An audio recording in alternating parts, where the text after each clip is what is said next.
हाँ जी, सत श्री अकाल साਰਿਆਂ ਨੂੰ। मैं हाँ अरुण तनेजा, ਤੁਹਾਡਾ ਸਾਰਿਆਂ ਦਾ CBC ਅਕੈਡਮੀ ਅਬੋਹਰ ਤੇ ਸਵਾਗਤ ਹੈ।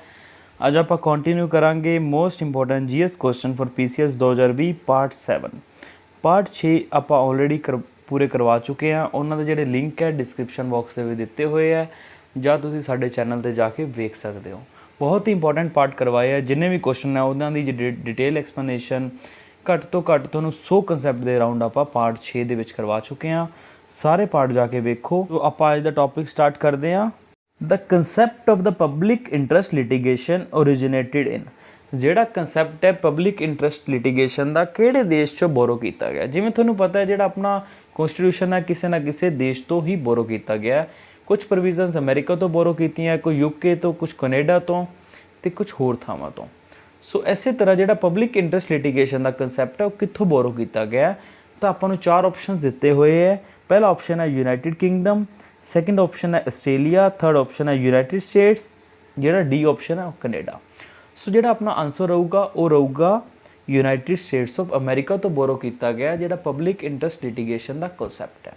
हुण तुहानूं दसना चाहूँगा भी इंटरस्ट लिटिगेशन हुंदा की है। जिवें कोई पब्लिक रोल है या कह सकते अपना साझा मुद्दा है, एक आप एक पब्लिक इंटरस्ट लिटिगेशन ला देवांगे कोर्ट दे विच, उन्हां दे उहदे विच सारिਆਂ ਦੇ साइन होणगे या आपदे बिहाफ ते भी ला सकते हैं। पर ਜਿਹੜਾ ਮੁੱਦਾ ਹੈ ਉਹ ਸਾਰਿਆਂ ਦਾ ਸਾਂਝਾ ਹੋਣਾ ਚਾਹੀਦਾ ਹੈ। ਸੋ ਕੋਰਟ ਉਹਦੇ ਵਿੱਚ ਐਕਸ਼ਨ ਲਊਗਾ ਅਤੇ ਸਾਰਿਆਂ ਦੀ ਪ੍ਰੋਬਲਮ ਨੂੰ ਸੋਲਵ ਕਰੂਗਾ। ਸੋ ਇਹੀ ਹੁੰਦਾ ਜਿਹੜੀ ਪਬਲਿਕ ਇੰਟਰਸਟ ਲਿਟੀਗੇਸ਼ਨ। ਕਈ ਵਾਰੀ ਕੁਐਸਚਨ ਪੁੱਛ ਲਿਆ ਜਾਂਦਾ ਹੈ ਵੀ ਇੰਡੀਆ ਦੇ ਵਿੱਚ ਸਭ ਤੋਂ ਪਹਿਲਾਂ ਜਿਹੜੇ ਜੱਜ ਸੀਗੇ ਜਿਨ੍ਹਾਂ ਨੇ ਸਟਾਰਟ ਕੀਤੀ ਸੀ ਪਬਲਿਕ ਇੰਟਰਸਟ ਲਿਟੀਗੇਸ਼ਨ ਉਹ ਕੌਣ ਹੈ।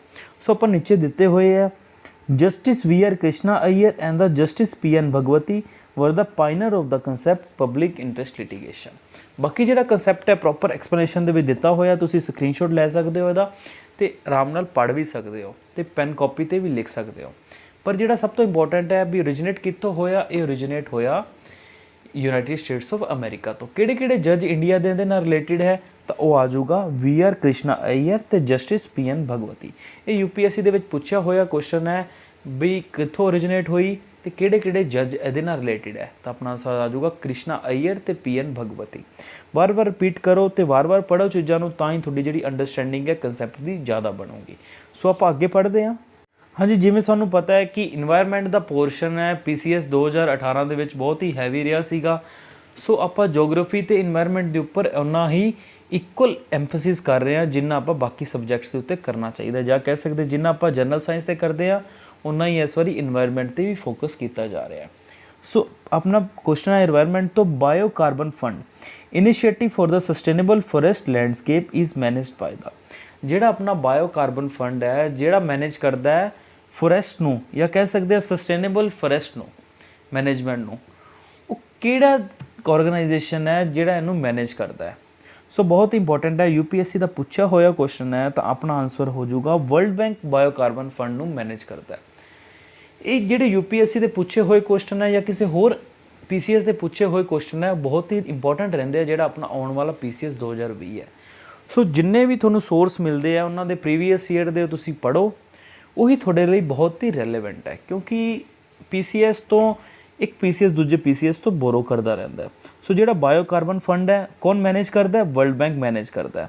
ਕਿਸ ਵਾਸਤੇ ਹੈ? ਫॉर ਸਸਟੇਨੇਬਲ ਫੋਰੈਸਟ ਲੈਂਡਸਕੇਪ ਵਾਸਤੇ ਹੈ। ਬਸ ਇੰਨਾ ਹੀ ਆਪਾਂ ਨੂੰ ਪੜ੍ਹਨ ਦੀ ਲੋੜ ਹੈ, ਇਸ ਤੋਂ ਬਾਅਦ ਆਪਾਂ ਨੂੰ ਪੜ੍ਹਨ ਦੀ ਲੋੜ ਹੈ ਨਹੀਂ। ਬਾਕੀ ਆਪਾਂ ਥੋੜ੍ਹੀ ਜਿਹੀ ਐਕਸਪਲੇਨੇਸ਼ਨ ਪੜ੍ਹ ਲੈਂਦੇ ਹਾਂ ਇਹਦੀ। The bio carbon fund initiative for the sustainable forest landscape is a multilateral fund supported by the donor government and managed by the World Bank. It seeks to promote reduced greenhouse gases emission from the land sector, from the deforestation and the forest degradation in the developing countries, and from the sustainable agriculture as well as the smarter land use planning policies and the practices। ਜਿਵੇਂ ਮੈਂ ਤੁਹਾਨੂੰ ਦੱਸਿਆ ਹੀ ਹੈ ਜੀ ਵੀ ਜਿਹੜੀ sustainable ਜਿਹੜੀ forest management ਹੈ ਉਸ ਵਾਸਤੇ ਹੈ ਬਾਇਓ ਕਾਰਬਨ ਫੰਡ। ਇਹਨੂੰ ਮੈਨੇਜ ਕੌਣ ਕਰਦਾ ਹੈ? ਵਰਲਡ ਬੈਂਕ ਮੈਨੇਜ ਕਰਦਾ ਹੈ। ਇਹਦੀ ਡੋਨਰ ਕੰਟਰੀਜ਼ ਕੌਣ ਹੈ, ਜਾਂ ਇਹਨੂੰ ਮਤਲਬ ਡੋਨੇਸ਼ਨ ਕਿੱਥੋਂ ਆਉਂਦੀ ਹੈ? ਇਹਨੂੰ ਗੌਰਮੈਂਟਸ ਤੋਂ ਡੋਨੇਸ਼ਨ ਆਉਂਦੀ ਹੈ, NGOs ਤੋਂ ਡੋਨੇਸ਼ਨ ਆਉਂਦੀ ਹੈ, ਹੋਰ ਜਿਹੜੀਆਂ ਆਰਗੇਨਾਈਜੇਸ਼ਨ ਹੈ ਇਸ ਫੀਲਡ ਦੇ ਵਿੱਚ ਕੰਮ ਕਰ ਰਹੀਆਂ ਉੱਥੋਂ ਡੋਨੇਸ਼ਨ ਆਉਂਦੀ ਹੈ। ਸੋ ਬਹੁਤ ਹੀ ਇੰਪੋਰਟੈਂਟ ਕਨਸੈਪਟ ਸੀਗਾ ਜਿਹੜਾ ਤੁਹਾਨੂੰ ਦੱਸਿਆ ਮੈਂ। ਸੋ ਇਹਨੂੰ ਧਿਆਨ ਦੇ ਵਿੱਚ ਰੱਖਣਾ। ਆਪਾਂ ਅੱਗੇ ਪੜ੍ਹਦੇ ਹਾਂ। ਨੈਕਸਟ ਹੈ ਜੀ ਹਿਸਟਰੀ ਦੇ ਪੋਰਸ਼ਨ 'ਚੋਂ ਕੁਐਸਚਨ, ਜਿਹੜਾ ਕੁਐਸਚਨ ਹੈ ਉਹ ਇਹ ਹੈ ਸਵਦੇਸ਼ੀ and the boycott were adopted as a method of struggle for the first time during the ਜਿਹੜਾ ਸਵਦੇਸ਼ੀ ਦਾ ਜਿਹੜਾ ਮੁੱਦਾ ਸੀ ਜਾਂ ਬਾਈਕਾਟ ਦਾ ਮੁੱਦਾ ਸੀਗਾ ਉਹ ਕਿਹੜੀ ਮੂਵਮੈਂਟ ਦੇ ਵਿੱਚ ਜਾਂ ਕਿਹੜੀ ਮੂਵਮੈਂਟ ਦੇ ਦੌਰਾਨ ਅਡੋਪਟ ਕੀਤਾ ਗਿਆ ਜਾਂ ਕਹਿ ਸਕਦੇ ਆ ਮਤਲਬ ਰੈਕੋਗਨਾਈਜ਼ ਕੀਤਾ ਗਿਆ। ਸੋ ਆਪਣਾ ਆਨਸਰ ਹੋਊਗਾ, ਪਹਿਲਾਂ ਆਪਾਂ ਆਪਸ਼ਨਸ ਪੜ੍ਹਦੇ ਹਾਂ, ਫਿਰ ਆਪਾਂ ਆਨਸਰ ਚੂਜ਼ ਕਰਾਂਗੇ, ਫਿਰ ਤੁਹਾਨੂੰ ਪ੍ਰੋਪਰ ਡਿਟੇਲ ਐਕਸਪਲੇਨੇਸ਼ਨ ਵੀ ਦਿੱਤੀ ਜਾਊਗੀ। ਸੋ ਪਹਿਲਾ agitation against the partition of the Bengal, home rule movement, non corporation movement, visit of the Simon commission. ਜਿਹੜਾ ਸਵਦੇਸ਼ੀ ਤੇ ਬਾਈਕਾਟ ਦਾ ਮੁੱਦਾ ਹੈ ਉਹ ਉੱਭਰ ਕੇ ਆਇਆ ਸੀਗਾ ਜਦੋਂ ਪਾਰਟੀਸ਼ਨ ਹੋਈ ਸੀ ਕਿ ਬੰਗਾਲ ਦੀ।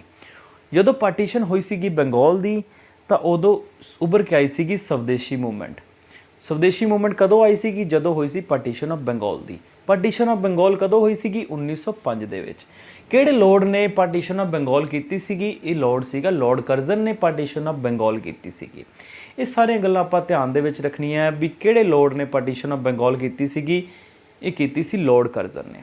ਸੋ ਸਵਦੇਸ਼ੀ ਤੇ ਬਾਈਕਾਟ ਦਾ ਮੁੱਦਾ ਕਿਹੜੀ ਮੂਵਮੈਂਟ ਦੇ ਦੌਰਾਨ ਵੇਖਿਆ ਜਾ ਸਕਦਾ ਹੈ? ਤਾਂ ਉਹ ਵੇਖਿਆ ਜਾ ਸਕਦਾ ਸਵਦੇਸ਼ੀ ਮੂਵਮੈਂਟ ਦੇ ਦੌਰਾਨ। ਸਵਦੇਸ਼ੀ ਮੂਵਮੈਂਟ ਕਿਉਂ ਹੋਈ ਸੀਗੀ? ਕਿਉਂ ਹੋਈ ਸੀ? ਪਾਰਟੀਸ਼ਨ ਆਫ ਬੰਗਾਲ ਕਾਰਨ ਹੋਈ ਸੀਗੀ ਸਵਦੇਸ਼ੀ ਮੂਵਮੈਂਟ। ਤੇ ਕਦੋਂ ਹੋਈ ਸੀ? 1905 ਦੇ ਵਿੱਚ ਹੋਈ ਸੀਗੀ। ਆਪਾਂ ਥੋੜੀ ਜੀ ਹੁਣ ਐਕਸਪਲੇਨੇਸ਼ਨ ਵੀ ਪੜ੍ਹ ਲੈਂਦੇ ਹਾਂ ਜਿਹੜੀ ਆਪਾਂ ਨੂੰ ਦਿੱਤੀ ਹੋਈ ਹੈ। Swadeshi boycott movement were started oppose to the partition of Bengal. ਜਿਹੜੀ ਸਵਦੇਸ਼ੀ ਮੂਵਮੈਂਟ ਹੈ ਪਾਰਟੀਸ਼ਨ ਆਫ ਬੰਗਾਲ ਦੇ ਅਗੇਂਸਟ ਦੇ ਵਿੱਚ ਹੋਈ ਸੀਗੀ। ਦ ਆਈਡੀਆ ਆਫ ਦ ਬਾਈਕਾਟ ਵਰ started after the failure of the peaceful campaign and the petition Rabindranath Tagore called the observance of the Raksha Bandhan and the Aradhana on the day of partition। ਜਿਹੜਾ boycott ਦਾ idea ਜਾਂ ਕਹਿ ਸਕਦੇ ਹਾਂ ਸਵਦੇਸ਼ੀ ਦਾ idea ਹੈ ਇਹ ਉਦੋਂ ਉੱਭਰ ਕੇ ਆਇਆ ਸੀਗਾ ਜਦੋਂ ਇਹਨਾਂ ਦੇ ਜਿਹੜੇ ਪੀਸਫੁਲ ਪ੍ਰੋਟੈਸਟ ਸੀਗੇ ਉਹ ਕੰਮ ਨਹੀਂ ਆ ਰਹੇ ਸੀਗੇ। ਸੋ ਇਹਨਾਂ ਨੂੰ ਥੋੜ੍ਹਾ ਜਿਹਾ ਅਗਰੈਸਿਵ ਮੂਡ ਵਿੱਚ ਜਾਂ ਕਹਿ ਸਕਦੇ ਅਗਰੈਸਿਵ ਮੋਡ ਦੇ ਵਿੱਚ ਆਉਣਾ ਪਿਆ। ਅਗਰੈਸਿਵ ਮੋਡ ਕਿਹੜਾ ਸੀਗਾ ਇਹਨਾਂ ਦਾ? ਸਵਦੇਸ਼ੀ ਤੇ ਬਾਈਕਾਟ। ਇੱਕ ਹੋਰ ਵੀ ਆ ਸੀਗਾ ਸਵਦੇਸ਼ੀ ਬਾਈਕਾਟ ਐਜੂਕੇਸ਼ਨ। ਇਹ ਸਾਰੀਆਂ ਗੱਲਾਂ ਕਦੋਂ ਉੱਭਰ ਕੇ ਸਾਹਮਣੇ ਆਈਆਂ ਸੀਗੀਆਂ? ਇਹ ਸਾਹਮਣੇ ਆਈਆਂ ਸੀਗੀਆਂ ਸਵਦੇਸ਼ੀ ਮੂਵਮੈਂਟ ਦੇ ਦੌਰਾਨ। ਸਵਦੇਸ਼ੀ ਮੂਵਮੈਂਟ ਕਿਉਂ ਹੋਈ ਸੀਗੀ? ਕਿਉਂਕਿ ਪਾਰਟੀਸ਼ਨ ਆਫ ਬੰਗਾਲ ਕਾਰਨ ਹੋਈ ਸੀਗੀ ਸਵਦੇਸ਼ੀ ਮੂਵਮੈਂਟ ਤੇ 1905 ਦੇ ਵਿੱਚ ਹੋਈ ਸੀ। ਕਿਹੜਾ ਲੋਰਡ ਸੀਗਾ? ਲਾਰਡ ਕਰਜ਼ਨ ਸੀਗਾ। ਸੋ ਸਾਰੀਆਂ ਗੱਲਾਂ ਵਾਰ-ਵਾਰ ਰਿਪੀਟ ਕਰੀ ਜਾਣੀਆਂ ਤੇ ਧਿਆਨ ਰੱਖਣਾ ਹੈ। ਸੋ ਇਹੀ ਚੀਜ਼ਾਂ ਜਿਹੜੀਆਂ ਆਪਾਂ ਨੂੰ ਐਗਜ਼ਾਮ ਕਲੀਅਰ ਕਰਾਉਣਗੀਆਂ। ਕੁਆਲਿਟੀ ਮੈਟਰ ਕਰਦੀ ਹੈ, ਕੁਆਂਟੀਟੀ ਕੋਈ ਮੈਟਰ ਨਹੀਂ ਕਰਦੀ ਹੈ। ਸੋ ਆਪਾਂ ਅੱਗੇ ਪੜ੍ਹਦੇ ਹਾਂ। Who among of the following is known for his work on medicine during the Gupta period? ਇਹਨਾਂ ਚਾਰਾਂ ਪਰਸਨੈਲਿਟੀਜ਼ ਚੋਂ ਕਿਹੜੀ ਪਰਸਨੈਲਿਟੀ ਹੈ ਜਿਨਨੇ ਮੈਡੀਸਿਨ ਉੱਤੇ ਕੰਮ ਕੀਤਾ ਸੀਗਾ ਗੁਪਤਾ ਪੀਰੀਅਡ ਦੇ ਦੌਰਾਨ? ਆਪਾਂ ਨੂੰ ਆਪਸ਼ਨਸ ਕਿਹੜੇ ਦਿੱਤੇ ਹੋਏ ਆ? ਇਹ ਹੈ ਸੁਮਿਲਾ, ਬੀ ਆਪਸ਼ਨ ਹੈ ਸੁਦਰਕਾ ਸ਼ੁਸਤਰਾ, ਸੀ ਆਪਸ਼ਨ ਹੈ ਸ਼ੌਨਕਾ, ਡੀ ਆਪਸ਼ਨ ਹੈ ਸਰੁਸਥਾ। ਸੋ ਮੈਂ ਤੁਹਾਨੂੰ ਥੋੜ੍ਹਾ ਜਿਹਾ ਬਰੀਫ ਦੇਣਾ ਚਾਹੂੰਗਾ ਵੀ ਗੁਪਤਾ ਪੀਰੀਅਡ ਹੈਗਾ ਕਦੋਂ ਸੀਗਾ। ਗੁਪਤਾ ਪੀਰੀਅਡ ਹੈਗਾ ਸੀਗਾ 240 AD ਤੋਂ ਲੈ ਕੇ ਲਗਭਗ 600 AD ਦੇ ਅਰਾਊਂਡ ਸੀਗਾ ਗੁਪਤਾ ਪੀਰੀਅਡ। ਜਿਹੜਾ ਪਹਿਲਾ ਗੁਪਤਾ ਪੀਰੀਅਡ ਦਾ ਰਾਜਾ ਸੀਗਾ ਉਹ ਸੀਗਾ ਸ਼੍ਰੀ ਗੁਪਤ। ਬਹੁਤ ਹੀ ਇੰਪੋਰਟੈਂਟ ਹੈ ਵੀ ਪਹਿਲਾ ਗੁਪਤਾ ਰਾਜਾ ਕੌਣ ਸੀਗਾ? ਸ਼੍ਰੀ ਗੁਪਤ ਸੀਗਾ। ਜਿਹੜਾ ਲਾਸਟ ਗੁਪਤਾ ਰਾਜਾ ਸੀਗਾ ਉਹ ਸੀਗਾ ਸਕੰਦ ਗੁਪਤ। ਇਹ ਸਾਰੀਆਂ ਗੱਲਾਂ ਆਪਾਂ ਧਿਆਨ ਦੇ ਵਿੱਚ ਰੱਖਣੀਆਂ। ਜਦੋਂ ਆਪਾਂ ਐਂਸ਼ੀਅੰਟ ਹਿਸਟਰੀ ਡਿਟੇਲ ਦੇ ਵਿੱਚ ਪੜ੍ਹਾਂਗੇ ਉਦੋਂ ਇਹ ਸਾਰੀਆਂ ਗੱਲਾਂ ਤੁਹਾਡੇ ਸਾਹਮਣੇ ਆਉਣਗੀਆਂ। ਸੋ ਆਨਸਰ ਆਪਣਾ ਕੀ ਬਣੂਗਾ ਵੀ ਜਿਹੜਾ ਮੋਸਟ ਪ੍ਰੋਮੀਨੈਂਟ ਪਰਸਨੈਲਿਟੀ ਸੀਗੀ ਜਿਹੜੀ ਮੈਡੀਸਿਨ 'ਤੇ ਕੰਮ ਕੀਤਾ ਗੁਪਤਾ ਪੀਰੀਅਡ ਦੇ ਦੌਰਾਨ ਉਹ ਸੀਗੀ ਸਰੁਸ਼ਟਾ। ਉਹਨੇ ਇੱਕ ਬੁੱਕ ਲਿਖੀ ਸੀਗੀ ਸਰੁਸ਼ਟਾ ਸਮਿਤਾ। ਉਹ ਸਰਜਰੀ ਲਈ ਵੀ ਫੇਮਸ ਸੀਗੀ। ਜਦੋਂ ਪਹਿਲੀ ਵਾਰੀ ਸਰਜਰੀ ਦਾ ਜ਼ਿਕਰ ਆਇਆ ਸੀਗਾ ਤਾਂ ਐਸੇ ਕਿਤਾਬ ਦੇ ਵਿੱਚ ਆਇਆ ਸੀਗਾ। ਸੋ ਇਹ ਸਾਰੀਆਂ ਗੱਲਾਂ ਧਿਆਨ ਦੇ ਵਿੱਚ ਰੱਖਣੀਆਂ। ਜਿਹੜਾ ਸਰੁਸ਼ਟਾ ਹੈ ਜਾਂ ਕਹਿ ਸਕਦੇ ਸੁਸ਼ਰੁਤ ਸਮਿਤਾ ਹੈ ਕਿਹਦੇ ਮਤਲਬ ਦੌਰਾਨ ਸੀਗਾ? ਤਾਂ ਆਪਣਾ ਆਨਸਰ ਆ ਜਾਊਗਾ ਗੁਪਤਾ ਪੀਰੀਅਡ ਦੇ ਦੌਰਾਨ ਲਿਖਿਆ ਗਿਆ ਸੀਗਾ ਸੁਸ਼ਰਤ ਸਮਿਤਾ। ਸੋ ਸਾਰੀਆਂ ਗੱਲਾਂ ਆਪਾਂ ਧਿਆਨ ਦੇ ਵਿੱਚ ਰੱਖਣੀਆਂ। ਗੁਪਤਾ ਪੀਰੀਅਡ ਕਦੋਂ ਸ਼ੁਰੂ ਹੋਇਆ ਸੀ, ਕਦੋਂ ਖਤਮ ਹੋਇਆ ਸੀਗਾ, ਪਹਿਲਾ ਰਾਜਾ ਕੌਣ ਸੀਗਾ, ਅਖੀਰਲਾ ਰਾਜਾ ਕੌਣ ਸੀਗਾ। ਸੋ ਆਪਾਂ ਅੱਗੇ ਪੜ੍ਹਦੇ ਹਾਂ ਥੋੜ੍ਹਾ ਜਿਹਾ। ਹਾਂਜੀ, with reference to invaders in the ancient India which one of the following is a correct logical order. ਜਿਵੇਂ ਤੁਸੀਂ ਵੇਖ ਸਕਦੇ ਹੋ ਵੀ ਜਿਹੜੇ ਆਪਣੇ ਇਨਵੇਡਰਸ ਆਏ ਸੀ ਜਾਂ ਕਹਿ ਸਕਦੇ ਆ ਬਾਹਰੋਂ ਲੋਕ ਆਏ ਸੀਗੇ ਇੰਡੀਆ 'ਤੇ ਰਾਜ ਕਰਨ ਵਾਸਤੇ ਅਰਾਊਂਡ 1 BC ਤੋਂ ਲੈ ਕੇ 1 AD ਦੇ ਦੌਰਾਨ, ਤਾਂ ਉਹਨਾਂ ਦਾ ਆਪਣੇ ਕੋਲੋਂ ਕ੍ਰੋਨੋਲੋਜੀਕਲ ਆਰਡਰ ਪੁੱਛਿਆ ਗਿਆ ਜਾਂ ਪੁੱਛਿਆ ਗਿਆ ਵੀ ਪਹਿਲਾਂ ਕੌਣ ਆਇਆ ਜਾਂ ਬਾਅਦ 'ਚ ਕੌਣ ਆਇਆ। ਸੋ ਆਪਾਂ ਨੂੰ ਆਪਸ਼ਨਸ ਦਿੱਤੇ ਹੋਏ ਹੈ। ਪਹਿਲਾ ਆਪਸ਼ਨ ਹੈ ਗ੍ਰੀਕ ਸਾਕਾਸ ਕੁਸ਼ਾਨਾਸ, ਬੀ ਆਪਸ਼ਨ ਹੈ ਗ੍ਰੀਕ ਕੁਸ਼ਾਨਾਸ ਸਾਕ, ਸੀ ਆਪਸ਼ਨ ਹੈ ਸਾਕਾਸ ਗ੍ਰੀਕਸ ਕੁਸ਼ਾਨਾਸ, ਡੀ ਆਪਸ਼ਨ ਹੈ ਸਾਕਾਸ ਕੁਸ਼ਾਨਾਸ ਗ੍ਰੀਕਸ। ਸੋ ਆਪਣਾ ਆਪਸ਼ਨ ਸਹੀ ਹੈ। ਸਭ ਤੋਂ ਪਹਿਲਾਂ ਗ੍ਰੀਕਸ ਆਏ ਸੀਗੇ ਇੰਡੀਆ ਦੇ ਵਿੱਚ, ਫਿਰ ਆਏ ਸੀ ਸਾਕਾਸ, ਫਿਰ ਆਏ ਸੀ ਕੁਸ਼ਾਨਾਸ। ਸੋ ਇਹ ਕ੍ਰੋਨੋਲੋਜੀਕਲ ਆਰਡਰ ਬਹੁਤ ਹੀ ਇੰਪੋਰਟੈਂਟ ਹੈ। ਕਈ ਪੇਪਰਾਂ ਦੇ ਵਿੱਚ ਇਹ ਕ੍ਰੋਨੋਲੋਜੀਕਲ ਆਰਡਰ ਪੁੱਛਿਆ ਗਿਆ। ਮੈਂ ਉਮੀਦ ਕਰਦਾ ਕਿ ਆਪਣੇ PCS ਦੇ ਐਗਜ਼ਾਮ ਲਈ ਵੀ ਬਹੁਤ ਹੀ ਰੈਲੇਵੈਂਟ ਹੋਏਗਾ। ਮੈਂ ਇਹ ਨਹੀਂ ਕਹਿਣਾ ਚਾਹੁੰਦਾ ਵੀ यही एग्जैक्ट क्वेश्चन आऊगा पेपर दे विच, पर किते ना किते मिलता जुलता क्वेश्चन तुहानूं पूछा जा सकता है। कई बारी दो चीज़ों का पूछा जा सकता है, जिवें शाकास ते कुशानास का पूछा जा सकता है, या उन्होंने जे जिहड़े होर ऑप्शनस रह गए उन्हों का पूछा जा सकता है। सो सब तो पहला किहड़े आए सी, ग्रीक्स आए सीगे, फिर साकास आए सीगे, फिर कुशानास आए सीगे। इन्हां दा जिहड़ा क्रोनोलॉजिकल ऑर्डर है तुसीं कॉपी ते भी लिख सकते हो, स्क्रीनशॉट भी लै सकते हो, तो साडी ऐप डाउनलोड करो तो तुहानूं उत्थे PDF भी प्रोवाइड की जा सकती है। सो पहला किहड़े आए, ग्रीक्स आए, साकास आए, फिर कुशानास आए। सो यही सीगा उन्हों का क्रोनोलॉजिकल ऑर्डर। बहुत ही इंपॉर्टेंट क्वेश्चन सीगा। आपां नैक्सट पढ़ते हैं हुण।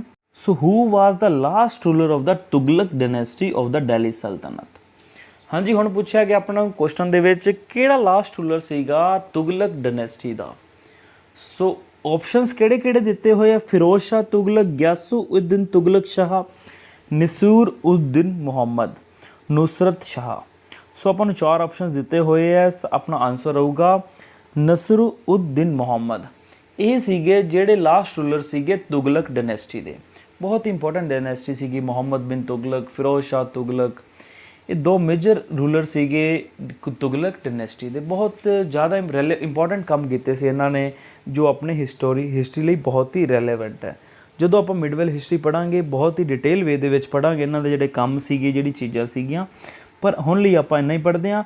Nasruddin Muhammad was the last ruler of the Tughlaq dynasty during his reign. Amir Timur attack India in AD 1398। He was succeeded by the Khizr Khan और the Sayyid dynasty in 1414। Firoz Shah Tughlaq was the Tughlaq dynasty between the 1351 तो लैके 1388। Ghiyasuddin Tughlaq Shah and the Nusrat Shah ruler between the period of the 1388 तो लैके 1398। जिहड़ी Tughlaq dynasty है दिल्ली सल्तनत की 1398 दे विच आके खत्म हो गई सीगी। उन्होंने ओवरटेक किने कीता सी, किहड़ी डायनेस्टी ने कीता सीगा, वो कीता सीगा सैयद डायनेस्टी ने। ये सारियां गल्लां आपां ध्यान दे विच रखनियां। जदों तैमूर खान दे हमले स्टार्ट होए तो किहड़ी डायनेस्टी तुगलक डायनेस्टी तो बाद आई, तो वह आई सैयद डायनेस्टी। सो सैयद डायनेस्टी अपने लिए ज़्यादा रेलीवेंट नहीं है, पर जिहड़ा तुगलक डायनेस्टी का लास्ट रूलर है अपने लिए बहुत इंपॉर्टेंट है, क्योंकि ਜਿਹੜੇ तुगलक डायनेस्टी के ਜਿਹੜੇ ਕੰਮ है अपने लिए बहुत ही रेलेवेंट रहते हैं। सो कौन सीगा तुगलक डायनेस्टी का लास्ट रूलर, वो सीगा नसरुद्दीन मुहम्मद। सो आप आगे पढ़ते हैं। According to Mimamsa system of the philosophy liberation is possible by means of. हाँ जी, मैं तुहानूं दसना चाहुंदा जी, एंशिएंट इंडिया दे विच 6 स्कूल है, 6 फिलोसफी के स्कूल है जिहदे द्वारा लिबरेशन या मोक्षा पाया जा सकता है। उन्हां विच एक स्कूल है मीमांसा स्कूल। उहदे द्वारा आपां की करिए कि भी आपां नूं मोक्षा प्रोवाइड हो जाए या मिल जाए। ये बहुत इंपॉर्टेंट क्वेश्चन है।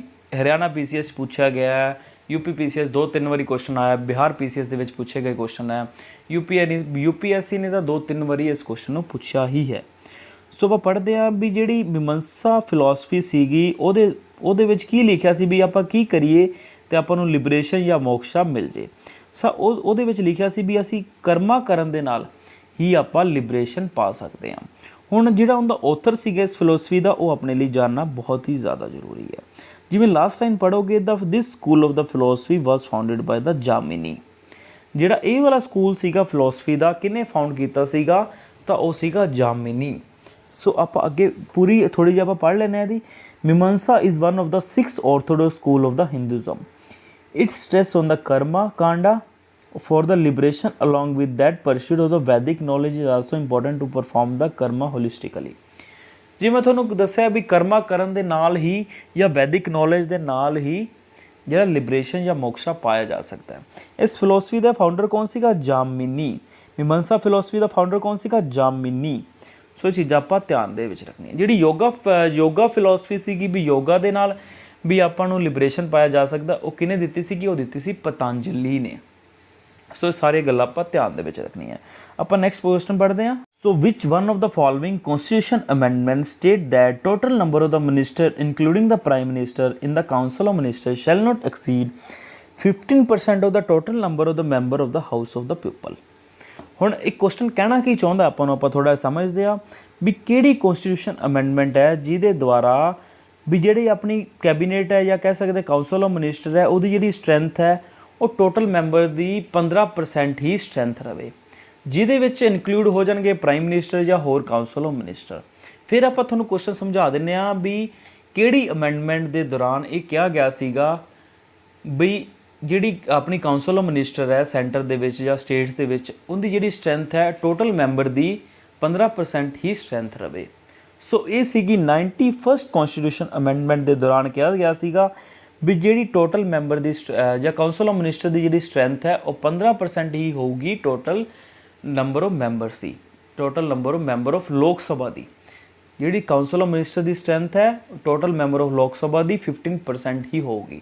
ਇਹ ਕਈ ਵਾਰੀ ਇਹ ਵੀ ਪੁੱਛ ਲੈਂਦੇ ਵੀ ਕਿੰਨੀ ਪਰਸੈਂਟ ਹੋਣੀ ਚਾਹੀਦੀ ਹੈ ਕਾਉਂਸਲ ਆਫ ਮਿਨਿਸਟਰ ਦੀ ਜਿਹੜੀ ਸਟਰੈਂਥ ਹੈ ਟੋਟਲ ਮੈਂਬਰ ਦੇ ਐਜ਼ ਏ ਕੰਪੈਰੀਜ਼ਨ, ਤਾਂ ਆਪਣਾ ਆਨਸਰ ਹੋ ਜਾਊਗਾ 15%। ਕਿਹੜੀ ਅਮੈਂਡਮੈਂਟ ਦੇ ਦੁਆਰਾ ਹੋਈ ਸੀਗੀ? 91st ਅਮੈਂਡਮੈਂਟ ਦੇ ਦੌਰਾਨ ਹੋਈ ਸੀਗੀ। ਜਿਹੜੀ ਅਮੈਂਡਮੈਂਟ ਹੋਈ ਸੀਗੀ ਕਿਹੜੇ ਐਕਟ ਦੇ ਦੌਰਾਨ ਹੋਈ ਸੀਗੀ, ਜਾਂ ਕਹਿ ਸਕਦੇ ਆ ਕਿਹੜੇ ਸ਼ਡਿਊਲ ਦੇ ਵਿੱਚ ਅਮੈਂਡਮੈਂਟ ਹੋਈ ਸੀਗੀ? ਜਾਂ ਇਹ ਅਮੈਂਡਮੈਂਟ ਹੋਈ ਸੀ ਕਿ ਐਂਟੀ ਡਿਫੈਕਸ਼ਨ ਲਾਅ ਦੇ ਅੰਡਰ 91st ਅਮੈਂਡਮੈਂਟ ਦੇ ਦੌਰਾਨ ਇਹ ਅਮੈਂਡਮੈਂਟ ਹੋਈ ਸੀਗੀ।